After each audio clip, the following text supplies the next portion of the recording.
Ya, diterima. Oke, institusional.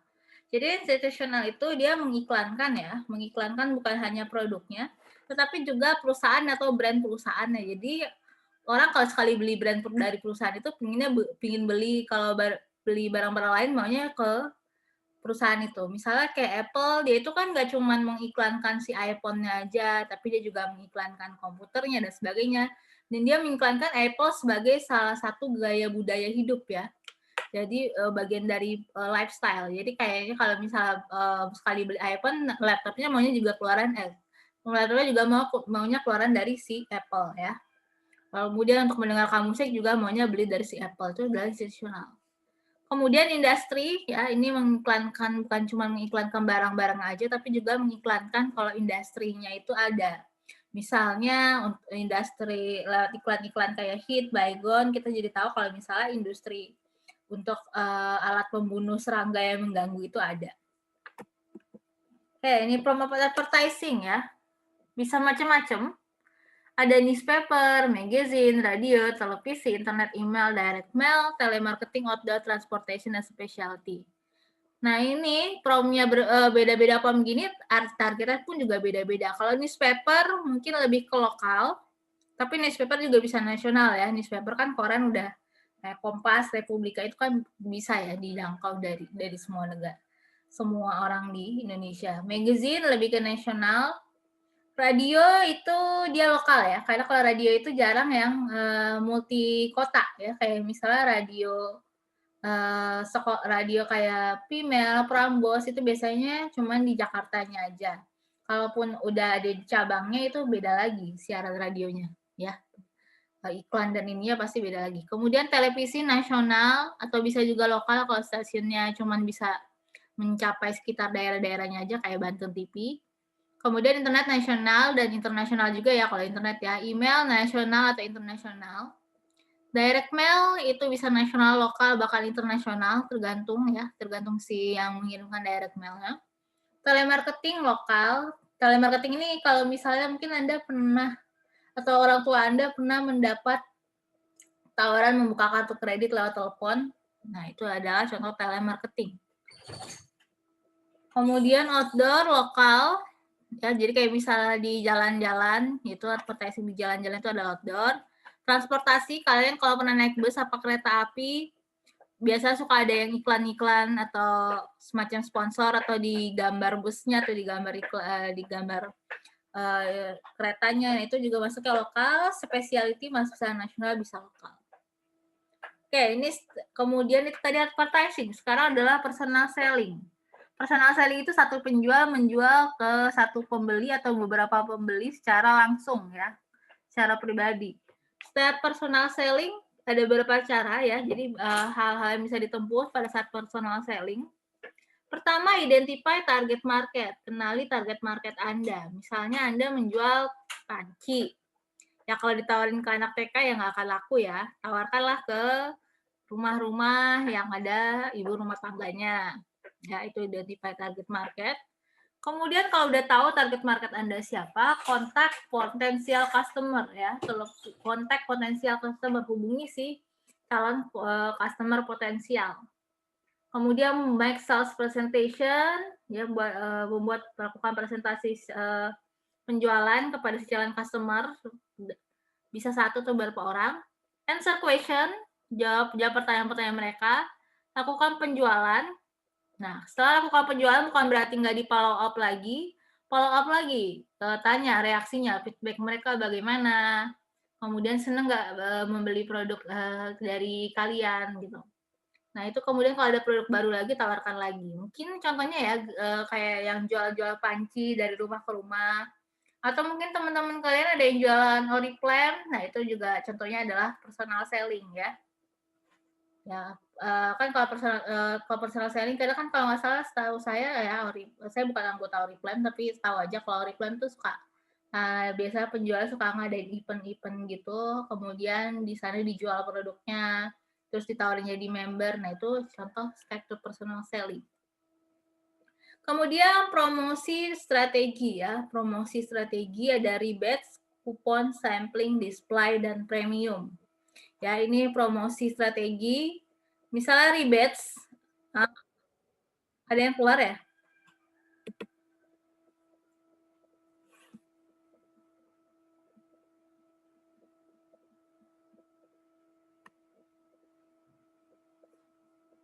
Contohnya rebates, kupon, sampling, display, dan premium. Rebates misalnya adalah bonus diskon, ya, bukan bonus barang tambahan, itu rebates.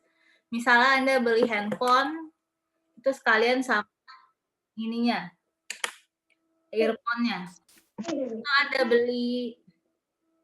Anda beli jam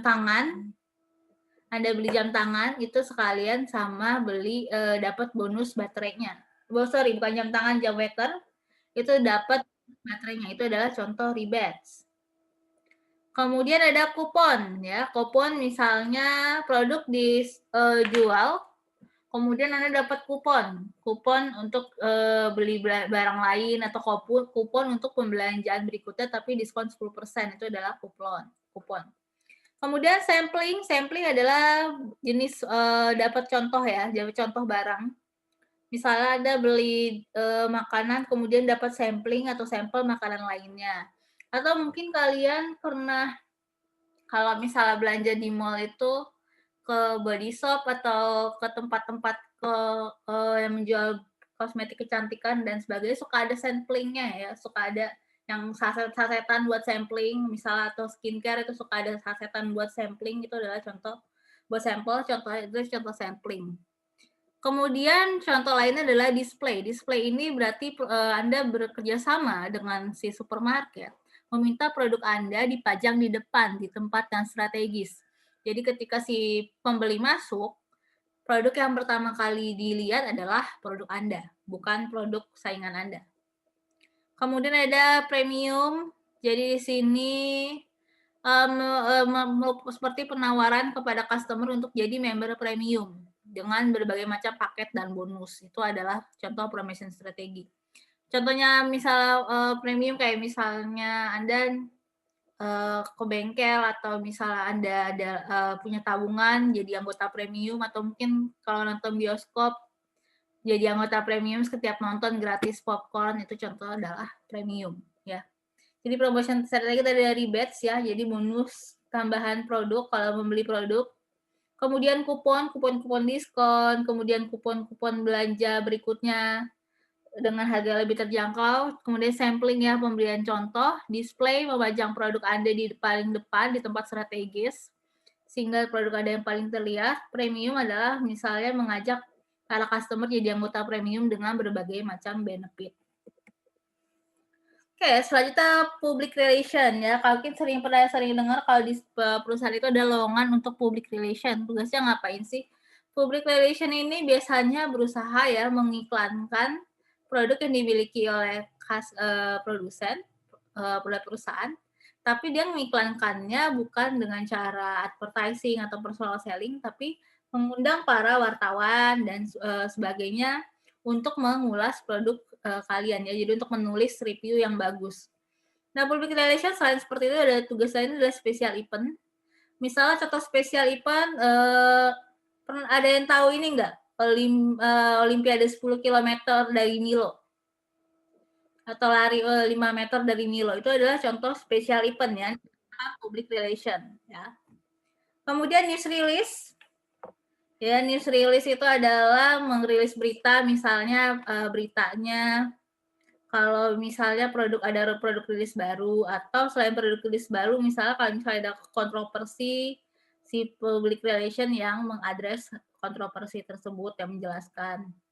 Kemudian ada press conference. Press conference berarti mengundang para wartawan untuk meliput produk yang baru, ya, produk Anda yang baru. Oke. Kemudian ada optimal mix. Optimal mix itu seperti apa? Jadi baik advertising, personal selling, sales promotion maupun public relation itu punya advantage dan disadvantage sendiri. Dalam penjualannya, dalam prakteknya, perusahaan itu nggak mungkin cuma pakai satu metode aja. Pasti campuran. Misalnya advertising dicampur dengan public relation. Kemudian personal selling dicampur dengan sales promotion. Ini tujuannya kalau dapat dicampur, di-mix untuk mendapatkan, cara penjualan dan promosi terbaik sehingga bisa menjangkau lebih banyak customer ya. Advertising kayak ini di sini bisa dibaca ya, keuntungan advertising itu dia bisa menjangkau customer lebih banyak. Disadvantage-nya mahal ya biasanya ya. Jadi jangan, masang iklan 30 detik di YouTube atau di TV itu bisa miliaran, bisa ratusan juta. Kemudian personal selling itu jadi lebih mudah mendapat atensi customer lebih mudah dibujuk untuk beli. Tapi disadvantage-nya karena personal selling adalah satu orang satu penjual atau cuma ke beberapa pembeli, itu adalah susah untuk menjangkau jumlah customer secara luas. Sales promotion advantage-nya menawarkan berbagai macam insentif sehingga customer tertarik untuk membeli lebih. Disadvantage-nya juga nggak terlalu luas jangkauannya, nggak seluas advertising. Public relationship ini metode yang nggak terlalu mahal untuk meningkatkan image produk ya, image perusahaan atau produk. Tapi di sini pun juga hanya menjangkau beberapa calon customer aja ya. Jadi tidak menjangkau seluas si advertising. Dan kebanyakan justru lebih menjangkau si para wartawannya. Nah, ketika menjangkau wartawan ini adalah terserah wartawan meliput yang baik atau malah menonjolkan kekurangannya. Dan itu di situ disadvantage-nya. Oke, ini target market. Jadi strategi ada dua ya, ada push dan pull strategi. Apa sih push dan pull strategi? Kalau push strategi mendorong strategi, Anda mempromosikan produk melalui manufaktur dan wholesaler. Jadi nanti manufaktur wholesaler akan mempromosikan ke retailer akan mempromosikan ke customer. Jadi misalnya gini, Anda perusahaan handphone, misalnya kayak Oppo dan Vivo. Nah, dia itu lebih sering menggunakan push strategi. Dia minta kepada si manufaktur, wholesaler, atau retailer agar produk dia dipajang di depan duluan. Kalau misal ada customer bingung mau beli handphone apa, tonjolkan si produk Vivo dan Oppo dulu. Jadi rekomendasikan produk Vivo dan Oppo dulu. Jadi dia tuh push strategi, mendorong strategi.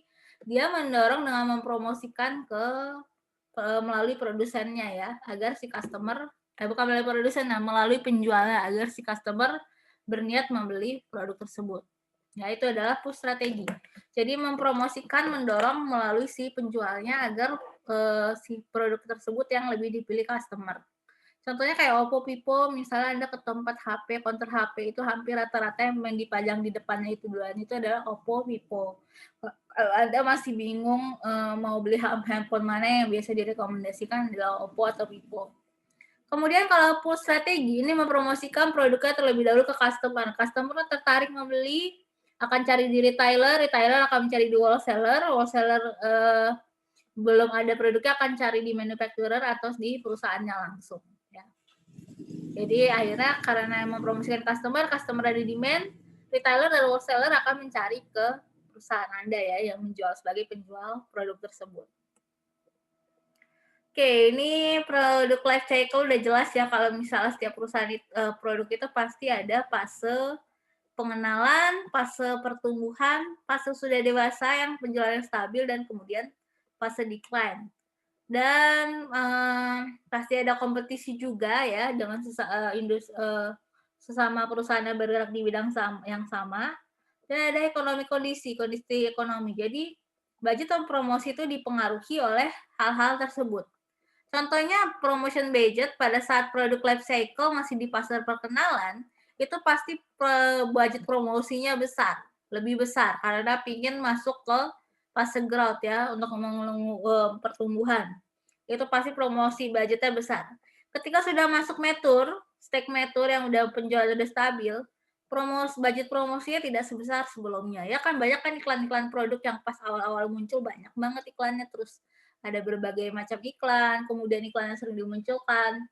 Tapi ketika udah dewasa, udah fase dewasa, udah penjualannya stabil, iklannya nggak terlalu banyak, ya, dan nggak terlalu sering muncul juga.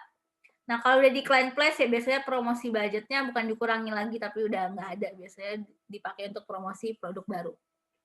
Kemudian tergantung juga kompetisi, semakin ketat kompetisinya, promotion budgetnya akan cenderung semakin besar ya, karena untuk merebut pasar. Kemudian keadaan ekonomi juga ya, karena keadaan ekonomi negara itu pasti akan mempengaruhi keadaan ekonomi perusahaan-perusahaan di dalamnya.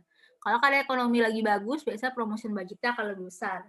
Kalau sedang resesi ya promotion budgetnya akan dipotong. Ya ini promotion dan performance. Ya. Jadi promotion decision apapun yang dipilih akan menimbulkan suatu impact terhadap salesnya. Ya. Kalau promotion mix-nya bagus, di mix tempatnya, dimanfaatkan semaksimal mungkin, itu bisa meningkatkan sales atau potensial market. Sehingga mendapatkan demand lebih dari customer. Dan bisnis performansinya akan lebih bagus secara keseluruhan ya, karena banyak yang terjual. Oke. Sampai sini ada pertanyaan mengenai promotion?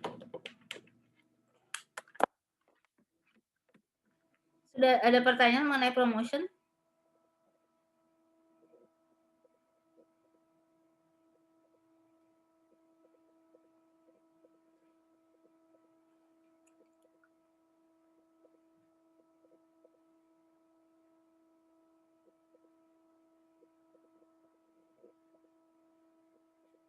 Ada pertanyaan?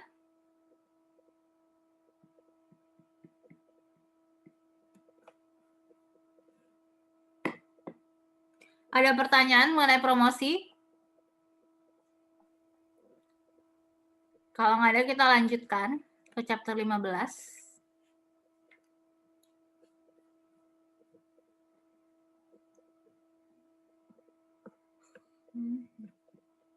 Udah kelihatan ininya?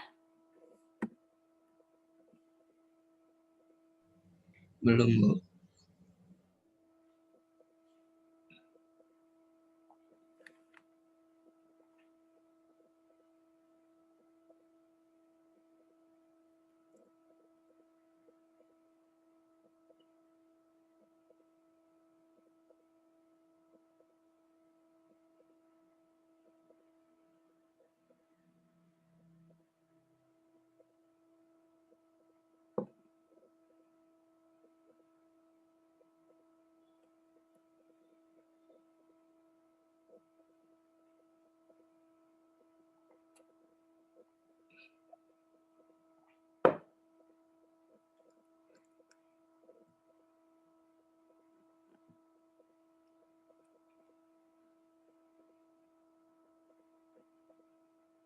Sudah terlihat?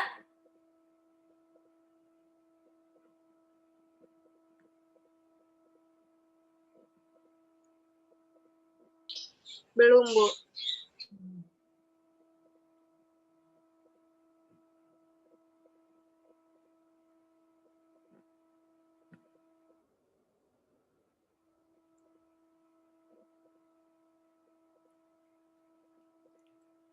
Sudah terlihat, Bu. Oke.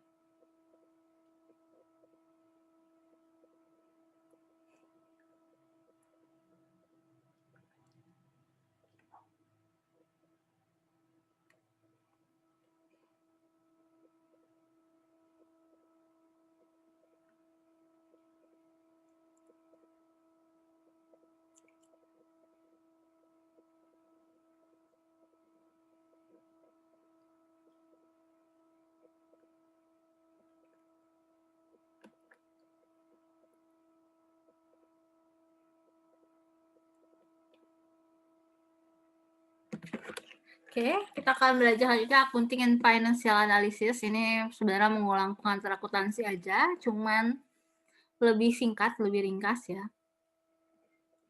Ini learning objektifnya ya, akan mengenai accounting dan financial analysis untuk use, reporting, interpret, dan evaluasi.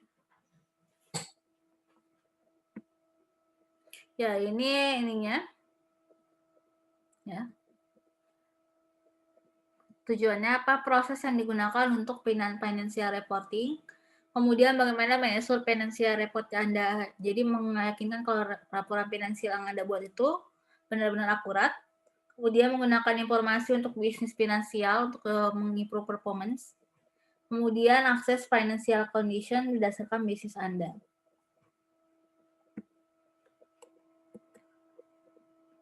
Oke, ini how firm use accounting. Jadi, kalau perusahaan itu pasti akan menggunakan yang namanya akunting ya untuk melaporan finansialnya. Akunting ini dilakukan bukan hanya oleh pihak perusahaan, jadi pihak perusahaan itu biasanya punya private accounting, punya public accounting. Nah, proses akuntansi seperti apa sih yang mereka ikuti? Kalau di Amerika sendiri dia pakai standar akuntansi yang dinamakan CPA. Ini pun masih banyak juga digunakan di Indonesia. Tapi ada beberapa standar akuntansi yang bisa digunakan untuk mengukur laporan keuangan keadaan finansial perusahaan dalam bentuk pelaporan keuangan. Ya.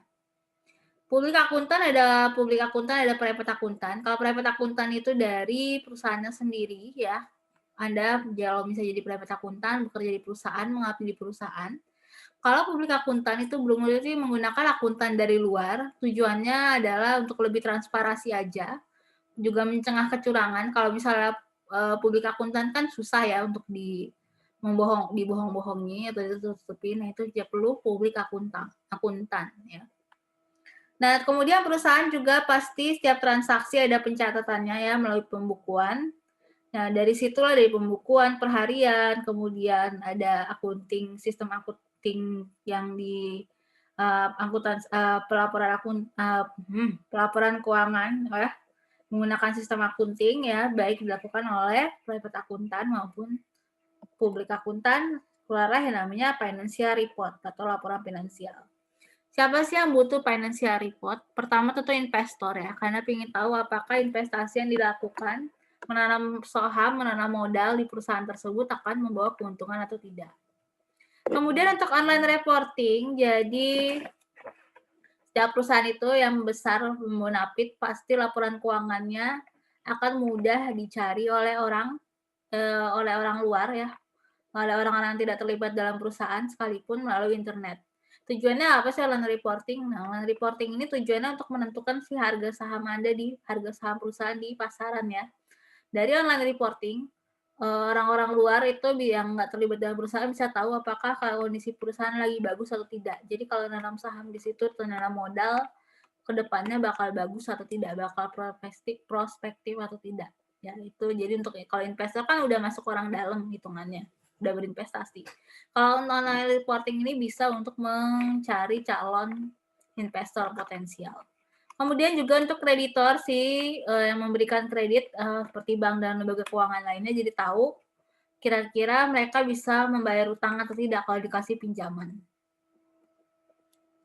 Ya, ini decision support dan control ya. Jadi di sini ada managerial accounting. Jadi sistem akuntansi, proses akunting di perusahaan itu nggak mungkin dijalankan oleh satu orang akuntan aja. Pasti banyak yang terlibat. Ada managerial accounting, ada auditing atau auditor ya, yang memeriksa laporan keuangannya. Bisa dari luar, bisa dari dalam yang mengadakan proses auditing. Ya, bisa internal auditor, bisa juga auditor dari luar untuk yang melakukan proses auditing. Jadi kalau manajerial accounting ya melakukan pelaporan keuangannya, memeriksa dengan sistem akuntansi tertentu. Kalau misal auditing, dia memeriksa laporan keuangannya. Laporan keuangannya beres atau tidak, ada kesalahan atau tidak, itu adalah proses auditing. Bisa dilakukan oleh internal auditor, bisa juga dilakukan oleh auditor dari luar.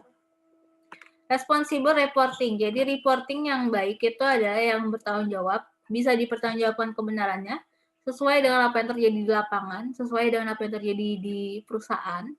Itu yang bisa disebut responsible reporting. Kalau misalnya ada kesalahan, ada kecurangan, itu bisa dilaporkan ya, bisa dikasuskan. Ya, ini rules no proper reporting ya. Jadi untuk bisa melakukan reporting, pelaporan finansial keuangan yang baik, yang proper, biasanya dibutuhkan para auditor. Auditor untuk memeriksa laporan keuangan tersebut terlebih dahulu. Kemudian juga butuh board of director. Board of director ini yang akan memeriksa laporan board of director itu nggak bisa ya menerima laporan keuangan terus main iya aja. Harus ada pemeriksaan dari mereka juga. Kemudian Sarabani of Legal ini adalah hukum yang mengatur cara pelaporan keuangan yang benar. Kalau misalnya salah, konsekuensinya apa? Itu adalah hukum Sarabani of Legal. Di Indonesia sendiri, Sarabani of Legal masih digunakan sebagai referensi, tapi yang pasti juga di negara kita ada hukumnya ya kalau misalnya melakukan kecurangan pelaporan. Ya, ini interpretasinya ya, hampir mirip akuntansi. Yang pasti net sales itu tidak sama dengan net income. Karena pasti dipotong lagi oleh gross profit, dipotong lagi oleh cost of goods sold, sehingga didapatkan gross profit, keuntungan kotor. Kemudian dikurangi oleh beban-beban seperti selling expense, kemudian beban administrasi. Ya, jadi total operating expense-nya akhirnya didapatkanlah beban belum keuntungan bersih ya, tapi earning penghasilan sebelum pajak dan tax, sebelum pajak dan interest. Kemudian dipotong lagi oleh interest bunga, ya bunga-bunga pinjaman. Perusahaan itu pasti biasanya akan pinjam ke bank untuk permodalan. Ya, dipotong bunga, dipotong pajak, barulah didapatkan pendapatan bersih. Jadi ingat, penjualan bersih tidak sama dengan pendapatan bersih, karena kan ada potongan-potongan lagi dari beban, dari interest, dari tax, dari cost of goods sold. Cost of goods sold itu HPP ya. Kemudian percentage sales ya. Tadi udah. Nah, income statement net sales-nya 20.000. Kemudian dapatkan net income, kemudian ini sama juga ya, percentage of sales-nya. Jadi ini kalau ini kan tadi dengan angka, kalau ini dengan presentasi bisa dilihat net sales 100%, yang benar-benar jadi income Anda, yang jadi penghasilan bersih itu cuman mungkin dari total 100% cuman 3,5% yang bisa masuk dihitung ke kantong perusahaan. Kayak kemudian akunting ekuitasi ya, menghitung akunting ekuitasi sama seperti di akuntansi. Aset sama dengan kewajiban per owner equity. Itu hukumnya ya, balance sheet. Mau kemana aja pasti hukumnya begitu. Ya, ini contoh pelaporan balance sheet atau neraca. Total aset dihitung sendiri, total liabilities sama total owner equities dihitung digabung perhitungannya. Yang pasti total aset sama total liability dan owner equity itu harus sama. Kalau nggak sama berarti ada kesalahan pelaporan. Ya, ini breakdown aset ya, jenis-jenis aset, ini Anda baca sendiri aja. Kemudian ada rasio analisis ya. Jadi untuk mengetahui laporan keuangan kondisi finansialnya itu benar. Kalau tadi kan kita mempelajari apa laporan keuangannya benar atau tidak. Jadi misal laporan keuangannya udah benar nih. Dari laporan keuangan tersebut bisa dianalisis kondisi finansial perusahaan ya. Baik dari segi likuiditas, efisiensi, financial leverage, dan profitability. Apa sih bedanya antara liquidity, efisiensi, financial leverage, dan profitability? Likuiditas ini adalah kemampuan perusahaan untuk membayar ya obligasi-obligasi wajib ya, obligasi-obligasi wajib dalam jangka waktu pendek. Efisiensi ini menggambarkan bagaimana perusahaan mengolah asetnya, apakah efisien atau tidak. Kemudian financial leverage ini kemampuan perusahaan membayar hutang-hutang yang dia lakukan. Profitabilitas adalah kemampuan perusahaan menghasilkan keuntungan dengan aset yang dimiliki. Apakah layak bisnis itu tersebut diteruskan? Akankah menghasilkan keuntungan bagi perusahaan? Itu adalah profitability. Nanti kalian mungkin di semester berikutnya akan mendapat studi kelayakan bisnis. Nah, ini mana yang bisa digunakan sih untuk current ratio-nya? Baik, dari likuiditas itu bisa membandingkan jumlah aset dan liabilitas Anda ya. Apakah rasio likuiditas ya, apakah jumlah aset yang Anda miliki bisa untuk membayar hutang-hutang yang kewajiban-kewajiban yang harus Anda penuhi. Contoh di sini Tyler is example, current asetnya adalah $2 juta, current liabilities-nya kewajiban-wajibnya ada $1 juta, current ratio 2,0. Berarti di sini dia sanggup. Kalau misalnya aset-aset yang dimiliki tidak sanggup membayar hutangnya, di sini bakal 0, sekian. Tapi kalau di atas 1, sekian berarti aset-aset yang dimiliki sanggup membayar hutang-hutangnya. Di sini 2,0 berarti 2 kali, aset dia jumlahnya 2 kali lebih banyak, aset yang dia miliki 2 kali lebih banyak daripada kewajiban yang dia miliki. Jadi dan kata lain perusahaan itu bisa membayar hutang-hutangnya. Ini semakin besar perbandingannya semakin bagus. Kalau udah 0, sekian berarti perusahaan udah kolaps ya. Udah nggak bisa membayar hutang-hutangnya dengan aset yang dimiliki. Nah, ini kemudian masih contohnya adalah masih quick ratio untuk mengukur likuiditas. Ini adalah di sini kalau kalian pernah belajar manajemen keuangan atau akuntansi di kelas, ini di sini tidak mengukur aset yang aset lancar tapi susah dijual. Ingat nggak aset lancar susah dijual itu peralatan atau perlengkapan? Ada yang ingat aset lancar, dia sebenarnya mudah diuangkan tapi susah dijual. Dibanding dengan aset-aset lancar lain, dia itu susah diuangkan, susah dicairkan. Ada yang ingat? Peralatan atau perlengkapan? Ada yang ingat? Kok nggak ada yang jawab sih? Saya ngerasa ngomong sendiri aja ini. Ada yang ingat?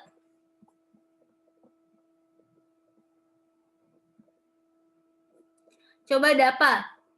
Yang masuk ke aset lancar, peralatan atau perlengkapan?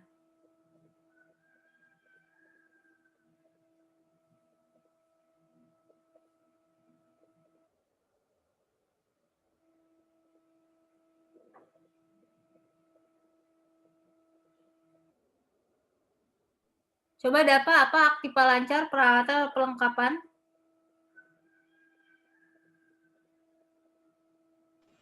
Perlengkapan, Bu. Yang lain? Perlengkapan, Bu. Oke. Kita lihat lagi. Sini. Nah, tadi kan kalau misalnya ini menghitung semua aset-aset lancar ya. Jumlah aset lancar untuk membayar utang-utang lancar ya, kewajiban-kewajiban lancar. Current aset per current liabilities hasilnya 2,0. Kalau di sini ada lagi yang likuiditas yang quick ratio atau rasio cepat ya. Quick ratio, rasio cepat. Jadi dia ingin butuh dananya dalam jumlah cepat. Jadi di sini tidak menghitung si perlengkapan. Kenapa tidak menghitung perlengkapan? Perlengkapan walaupun masuk aset lancar, dia diuangkan tidak semudah aset-aset yang perlu dijual dulu, dan jual itu kan makan waktu. Jadi si quick ratio, rasio cepat itu tidak menghitung perlengkapan dalam current ratio. Jadi hukumnya cuma cash tambah FX table securities ya, jadi saham-saham yang bisa dijual yang cepat, ditambah piutang usaha, minus perlengkapan ya, perlengkapan nggak dihitung, dibagi current liabilities. Jadi di sini pakai kalau rasio cepat tadi rasio likuiditasnya adalah 2,0, rasio cepatnya adalah 1,0. Jadi kalau minus perlengkapan dia masih bisa membayar hutang-hutangnya. Tapi pas-pasan ya. Jadi bisa membayar hutang-hutang lancar pas-pasan dengan aset yang ada yang mudah diuangkan. Kemudian ada efisiensi inventory turnover. Jadi di sini efisiensi untuk melihat seberapa efektif dan efisiensi kalian mengolah aset-aset perusahaan ya untuk memproduksi barang dan jasa. Di sini efisiensi ada yang namanya inventory turnover, rasio inventory turnover. Rumusnya adalah cost of goods sold ya, jadi biaya dari HPP ya, HPP dibagi inventory ya, perlengkapan, bagi perlengkapan. Inventory perlengkapan atau peralatan? Coba inventory perlengkapan atau peralatan?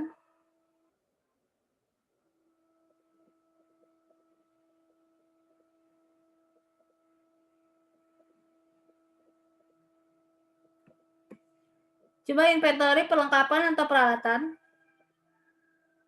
Ada yang ingat? Perlengkapan. Oke, yang lain?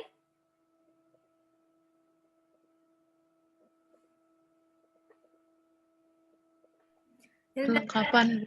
Itu adalah persediaan ya, bukan peralatan, bukan perlengkapan. Jadi persediaan barang dan jasa itu adalah inventory. Kalau perlengkapan kan pasti dipakai juga, termasuk aset yang dipakai untuk memproduksi barang dan jasa. Nah, ini inventory turnover untuk melihat cost of goods sold HPP dibagi inventory. Jadi dan kata lain mau melihat apakah aset yang Anda miliki, Anda kelola itu bisa bagus untuk memproduksi barang dan jasa yang dibutuhkan. Sini inventory turnover, cost of goods sold per inventory persediaan 16 juta bagi 1 juta, berarti inventory-nya 16,00. Jadi dalam 1 tahun itu bisa 16 kali putar balik. 16 kali putar balik itu gimana? Jadi Anda produksi barang dan jasa, dijual, laku semuanya, modalnya diputar balik lagi untuk memproduksi barang dan jasa selanjutnya. Itu adalah inventory turnover. Kemudian masih efisiensi. Ini ada aset turnover, hukumnya net sales dibagi total aset ya. Penjualan bersih dibagi total aset, didapatkan aset turnover-nya 2,0. Nanti dibaca lebih lanjut aja untuk lebih jelasnya. Kemudian ada leverage ya. Jadi leverage ini pengelolaan kewajiban hutang. Anda mau ngelihat apakah ya hutang-hutang yang Anda miliki dalam jangka panjang itu bisa terbayar atau tidak. Ya, ini ada rasio debt to equity. Rumusnya long term debt dibagi owner's equity ya. Hutang jangka panjang dibagi modal si owners. Debt to equity rasionya adalah 1,25. Kemudian ada leverage-nya berupa interest earned. Interest earned-nya adalah di sini dibaca sendiri aja. EBIT ya. Namanya ada EBIT, earning before interest and tax, EBIT itu dibagi annual interest expense. Didapatkan rasio perputaran bunganya adalah 3,0. Kemudian profitabilitas, mau melihat profitabilitas Anda, kemampuan Anda, perusahaan Anda menghasilkan keuntungan. Net income dibagi net sales, ya penghasilan bersih, dibagi penjualan bersih. Didapatkan profit marginnya, perusahaan itu masih bisa profit marginnya adalah 3,5% yang bersih. Kemudian masih masuk profitabilitas dari return on asset. Net income dibagi, di sini adalah penjualan penghasilan bersih dibagi total aset, didapatkan 7%. Ya. Kemudian masih ada return on equity, dibaca sendiri aja ya. Net income dibagi owner's equity, didapatkan 17,5%. Ya, ini rasio interpretation. Ada liquidity rasio, ada evidensi rasio, ada leverage rasio, ada profitability rasio. Ini nanti selanjutnya akan kalian belajar lebih dalam di manajemen keuangan, jadi saya bahas sekilas saja. Nah, ini keterangannya ya, kalau current ratio itu membahas apa. Kemudian cara menginterpretasinya akan seperti apa. Ini bisa dibaca sendiri. Ya, ini juga masih masuk rasio interpretation. Oke, kemudian ada rasio limitasi. Apa sih ini maksud rasio limitasi? Apa yang dimaksud rasio limitasi?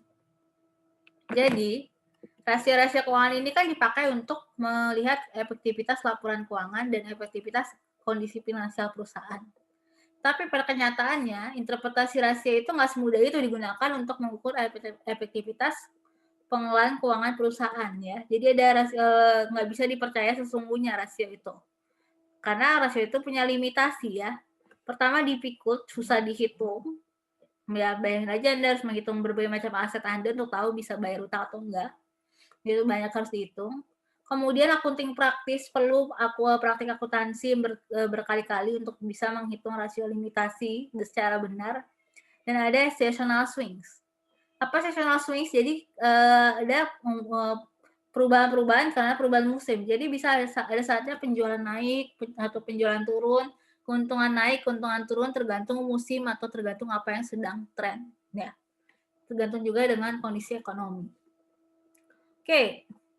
Sampai sini ada pertanyaan mengenai finansial?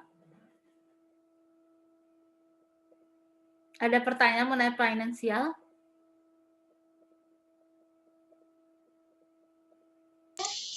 Sepertinya tidak, Bu. Oke, kalau misalnya nggak ada, kita akhiri pertemuannya sampai sini. Buat pengganti nanti aja ya, pas deket-deket ujian. Kan kita sebetulnya tinggal satu pertemuan lagi untuk membahas materi. Nanti Iya, Bu. sisanya adalah Andri, ya, yang membahas hasil tugas Anda, tugas kelompok Anda. Nah, nanti pas pembagian tugas kelompok mungkin ada yang seminggu dua pertemuan ya, untuk membahas tugas-tugas kelompok Anda. Jadi kan kita materi tinggal satu lagi ya, buat minggu depan aja. Nanti pas pembahasan tugas, ada satu waktu seminggu 2 kali kelas pengantar bisnis ya, berarti mungkin bisa 4 sampai 6 kelompok. Oke, saya dari sampai sini. Assalamualaikum warahmatullahi wabarakatuh. Saya izin bertanya, Bu. Ya. untuk pembahasan tugas kelompok itu berarti setelah minggu terakhir materi ya? Iya, berarti 2 minggu lagi dari sekarang. Anda siap-siap aja. Presentasinya nggak boleh 1 orang, jadi presentasinya juga harus on cam semua kalau presentasi. Presentasi harus on cam semua, ya. Ngebahasnya juga bareng-bareng, bukan bareng-bareng sih, giliran lah ya, satu kelompok itu jangan 1 orang aja yang ngomong. Ya, karena dinilainya kan dari presentasinya juga. Jadi nggak bisa yang presentasi cuma 1 orang doang. Baik, Bu. Oke. Untuk presentasi nanti, apakah Prof juga ikut dalam Zoom-nya? Nanti saya tanya bisa nggak? Oke. Baik, terima kasih Bu Dania. Oke, Assalamualaikum warahmatullahi wabarakatuh. Waalaikumsalam warahmatullahi wabarakatuh.